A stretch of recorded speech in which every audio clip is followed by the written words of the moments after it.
Assalamualaikum warahmatullahi wabarakatuh. Perkenalkan, nama saya Aimatul Badriyah dengan NIM 2502021100062 dari Prodi Hukum Ekonomi Syariah. Pernahkah kita berpikir mengapa dalam Islam kegiatan seperti jual beli, utang piutang, pinjam meminjam, bahkan memberi hadiah itu mempunyai aturan?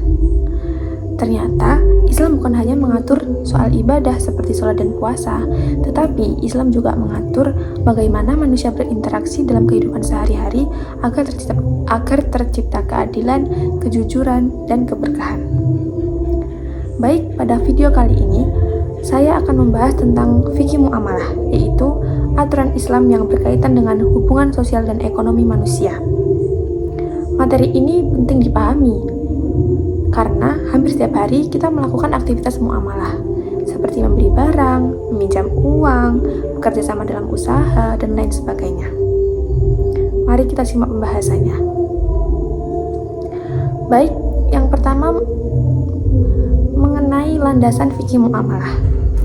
Fikih muamalah adalah aturan Islam yang mengatur hubungan manusia dalam kehidupan sosial dan ekonomi. Contohnya, seperti jual beli, sewa menyewa, utang piutang, dan lain sebagainya.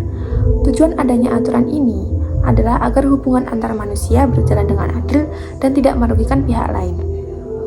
Dalam Islam, semua transaksi pada dasarnya boleh dilakukan asal tidak mengandung riba, gharar, atau yang ketidakjelasan seperti penipuan.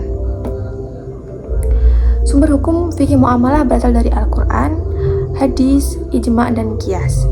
Dengan adanya fikih muamalah, aktivitas ekonomi tidak hanya mencari keuntungan, tetapi juga harus membawa keberkahan dan kemaslahatan.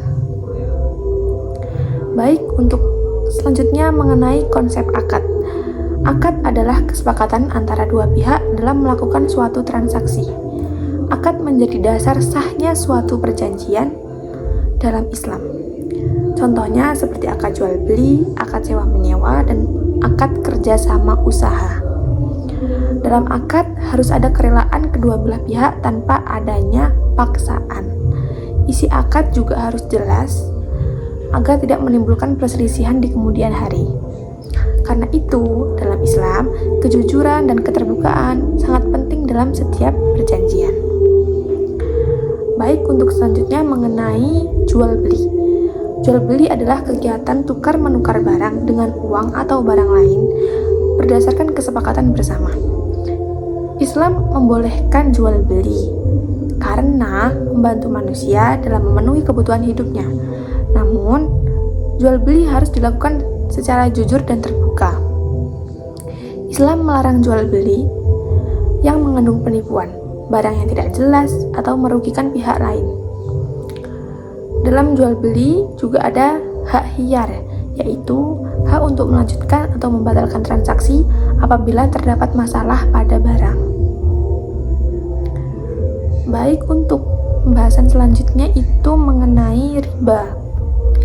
Riba adalah tambahan dalam transaksi utang piutang atau jual beli yang dilarang dalam Islam. Riba dianggap merugikan karena membuat salah satu pihak mendapatkan keuntungan secara tidak adil. Contoh sederhananya ya, riba itu seperti bunga pinjaman yang memberatkan peminjam. Islam melarang riba karena bertentangan dengan prinsip keadilan dan dapat menimbulkan kesenjangan sosial. Untuk pembahasan selanjutnya yaitu mengenai gharar. Gharar adalah ketidakjelasan atau unsur spekulasi dalam transaksi. Contohnya, menjual barang yang belum jelas kualitas atau keberadaannya. Islam melarang gharar karena dapat menimbulkan penipuan dan kerugian bagi salah satu pihak. Oleh sebab itu, setiap transaksi harus dilakukan secara jelas, terbuka, dan saling ridho. Untuk bab selanjutnya yaitu mengenai ijaroh. Ijaroh adalah akad sewa menyewa atau upah mengupah. Contohnya seperti menyewa rumah, kendaraan, atau membayar jasa seseorang. Dalam ijaroh, hak dan kewajiban kedua pihak harus dijelaskan sejak awal agar tidak terjadi perselisihan. Islam membolehkan ijaroh selama dilakukan secara adil dan sesuai kesepakatan. Lalu pembahasan selanjutnya yaitu mengenai hawalah. Hawalah adalah pemindahan utang dari satu pihak kepada pihak yang lain. Sistem ini membantu mempermudah menyelesaikan permasalahan utang piutang dalam masyarakat. Saat ini, konsep hawalah juga diterapkan dalam lembaga keuangan syariah untuk memudahkan transaksi dan pembayaran. Lalu, pembahasan selanjutnya yaitu mengenai rahan atau gadai. Rahan adalah menjadikan barang sebagai jaminan hutang. Barang tersebut akan dikembalikan ketika utang sudah dilunasi. Dalam Islam, gadai itu dibolehkan ya, sebagai bentuk keamanan bagi pemberi pinjaman. Tetapi, barang gadai tidak boleh dimanfaatkan secara semena-mena. Untuk pembahasan selanjutnya yaitu mengenai bagi hasil. Bagi hasil adalah sistem pembagian keuntungan berdasarkan kesepakatan bersama. Sistem ini sering digunakan dalam usaha dan perbankan syariah. Keuntungan dibagi sesuai perjanjian, sedangkan kerugian ditanggung bersama sesuai aturan yang telah disepakati. Sistem ini dianggap lebih adil dibanding dengan sistem bunga. Lalu,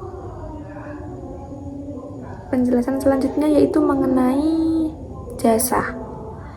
Dalam Islam, berbagai bentuk jasa seperti perwakilan, peminjaman, dan maklar itu diperbolehkan. Seseorang dapat memperoleh imbalan karena membantu pekerjaan atau memberikan layanan tertentu. Namun, semua jasa harus dilakukan secara jujur, amanah, dan tidak merugikan pihak lain. Untuk pembahasan selanjutnya yaitu mengenai asuransi syariah. Asuransi syariah adalah bentuk perlindungan dengan prinsip tolong-menolong antar peserta. Dana yang terkumpul digunakan untuk membantu peserta lain yang mengalami musibah. Asuransi syariah berbeda dengan asuransi konvensional karena menghindari riba, gharar, dan perjudian. Lalu untuk materi selanjutnya yaitu mengenai hibah. Hibah adalah pemberian harta kepada orang lain secara sukarela tanpa mengharapkan imbalan. Hibah dianjurkan dalam Islam karena dapat mempererat hubungan silaturahmi dan membantu sesama manusia. Lalu pembahasan selanjutnya yaitu mengenai hadiah. Hadiah adalah pemberian kepada orang lain sebagai bentuk penghargaan dan kasih sayang. Islam sangat menganjurkan saling memberi hadiah karena dapat mempererat persaudaraan dan menumbuhkan rasa cinta antar sesama. Selanjutnya untuk pembahasan terakhir yaitu mengenai wakaf.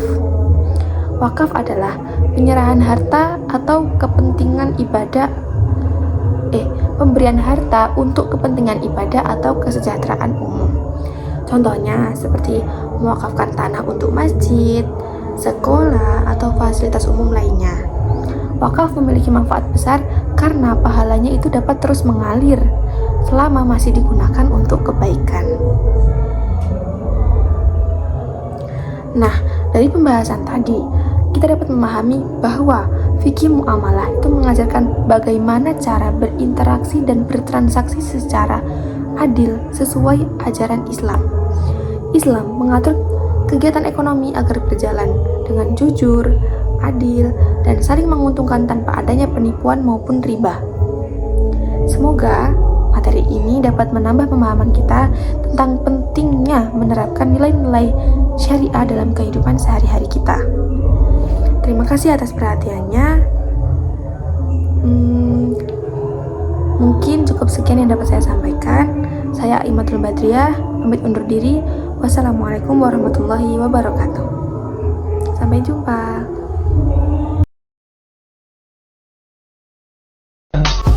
I just had to let you know you're